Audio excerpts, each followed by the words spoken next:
It's my friend who had me on this podcast. How you doing? I'm good. How you doing? I'm good. So thank you for coming on and talk to the Bear season 2. Yeah, it's a pleasure. I would like to say that you're maybe the only one that's had courage to have the Bear on their podcast. Yeah. Well, you know what? The Bear needs to get out there. He's an icon that everyone needs to see.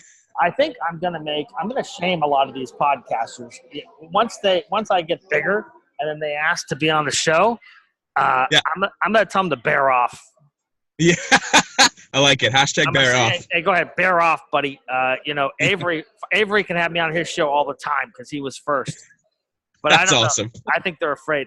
You know what? It's only the Canadians that have had me on. You and Julian Smith. Those 2 shows. Oh, yes. Yeah, strong Canadian. See? Yeah, BIYF, which I'm going to change to Bears in Your Face, but I think it's Balls in Your Face. And your podcast, which is what, Social Impactors? Yeah. Which one's better? Between you and me. You know what? I can't say that. We're both Canadians, so my heart's Canadian. I did that because the Canadians can never say anything bad about another Canadian. Yeah, no, we can't.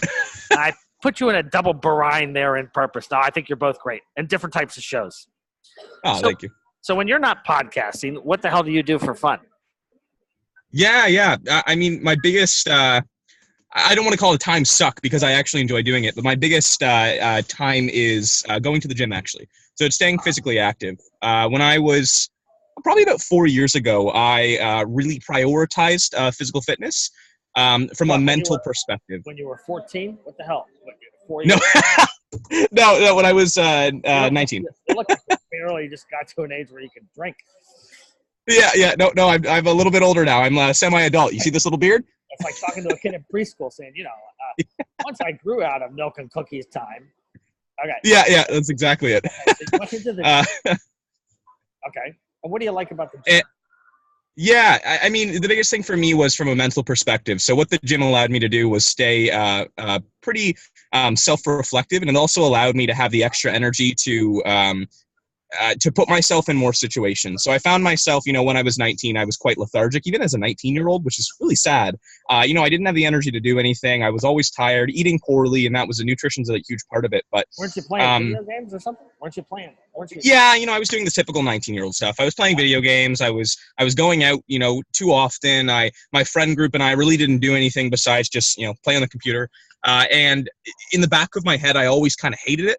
It was fun. Yeah, it's fun being with friends. It's a community, yes. But at the back of my head, I always wanted to do something a little bit more. And so I prioritized fitness. You weren't playing. Sorry? You weren't playing hockey? No. I'm not a stereotype of a Canadian. Wait. No, yeah. Hold on.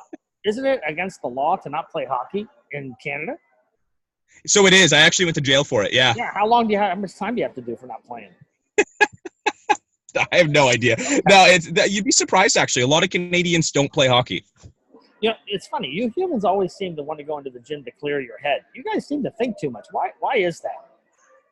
I think it's because we think too much. It's exactly what you said. It's a way for us to kind of declutter our brain, right? Because when you're working out, you're doing a physical motion, and that's all you can focus on, right? You can only focus on developing the muscle, on stretching. You can only focus on the gym. It's one-track minded and allows you to de-stress.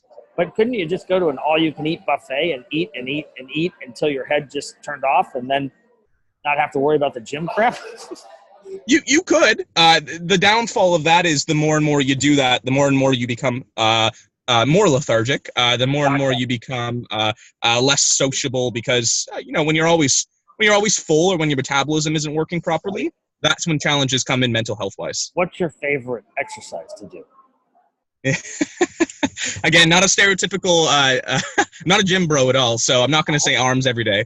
Right. Hopefully someone gets that. But for me, it's running. So running for me is a huge mental health clear. Even though I deep down don't like running, it actually kind of irritates me. But I do it anyways. Sorry? What are you running away from?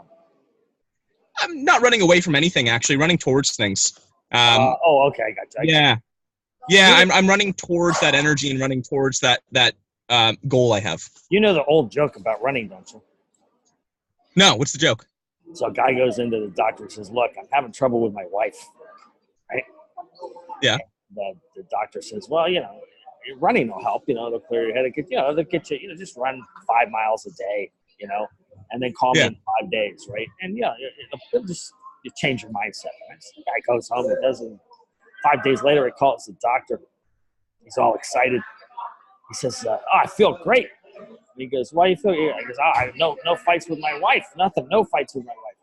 Everything's great. And he goes, well, see, I told you running was great. He goes, let me talk to your wife and see how she feels about it. He goes, wait a second. I'm 25 miles away from my wife. You ran away from her. Yeah. 5 miles a day. That's a great joke. That's a good one. It's an old joke. Oh, crap. I got to go. I'll talk to you later. Okay. Talk to you later.